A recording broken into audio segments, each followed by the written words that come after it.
তারা রিটায়ারমেন্টে চলে যায়, সেখানে কিন্তু আমরা দেখেছি তারা ভোগান্তির শেষ নেই। একটা টিচার যখন 30 বছর চাকরি করে তখন তার বেতন এবং অন্যান্য সুযোগ সুবিধা তুলতে কোনো হয়রানি হয় না, কিন্তু যখন সে রিটায়ারমেন্টের পরে পেনশনের টাকাগুলো তুলতে যায় তখন সে কিন্তু এতটা প্যারেশানের শিকার হয়।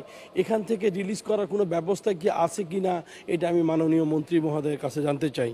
পাশাপাশি এটুকু বলতে চাই যে শিক্ষা প্রতিষ্ঠানগুলোর কথা যেটা বলা হয়েছে, আমরা দেখেছি যে পাঠ্যপুস্তকের বিষয়ে যে কথা আসলো, আমরা এখানে বিদায় হজ হযরত মুহাম্মদ সাল্লাল্লাহু আলাইহি সাল্লামের যে জীবনী এবং ইত্যাদি যেগুলো বাদ দেওয়া হয়েছে সেগুলোকে সম্পৃক্ত করা হোক।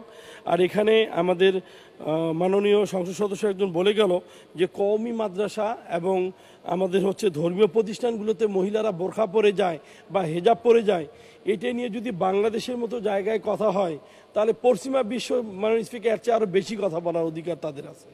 তাই আমি মনে করি যে এই কওমি মাদ্রাসাগুলো এখন কিন্তু রেকর্ড আছে, যে কোথাও কিন্তু খারাপ কোনো রেকর্ড আছে তা কিন্তু নেই। তা আমার মা, আমার বোন, আমার প্রতিবেশী যারা, তারা একটা কাপড় বা সুন্দর পরিবেশ পরিধান করে যাবে, এখানে এভাবে প্রশ্ন না করে যদি অবশ্যই কেউ খারাপ করে তাহলে তাদের বিরুদ্ধে ব্যবস্থা নেওয়া হবে এবং সেগুলোকে যাচাই বাছাই করে দেখা উচিত।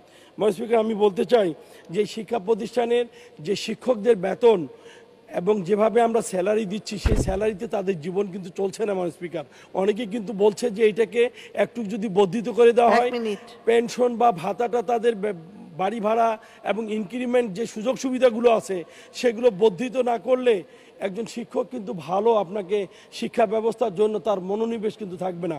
পেটে যদি ক্ষুধা থাকে তাহলে কিন্তু তার চিন্তাটা কিন্তু শিক্ষাতে না থেকে তার বাড়ির দিকে চিন্তা থাকে। মাননীয় স্পিকার, তা আমি মনে করি তাদের বেতন ভাতা বাড়ানো হোক, তাদেরকে সুযোগ সুবিধা দেওয়া হোক।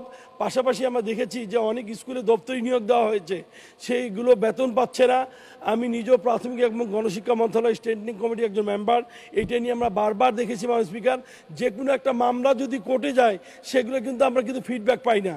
আমরা গত কিছুদিন আগে দেখেছি যে এমপিরা, সংসদ সদস্যরা কোথাও সভাপতি হিসেবে থাকতে পারবে না। এই কোর্টে এই মামলা আজকে কতদিন ধরে ঝুলছে, আমরা যখন সময় শেষ করে ফেলবো তারপরে কি রায়টা আসবে। তাই আমি বলতে চাই তাদেরকে ভালো সুযোগ সুবিধা দেওয়া হোক।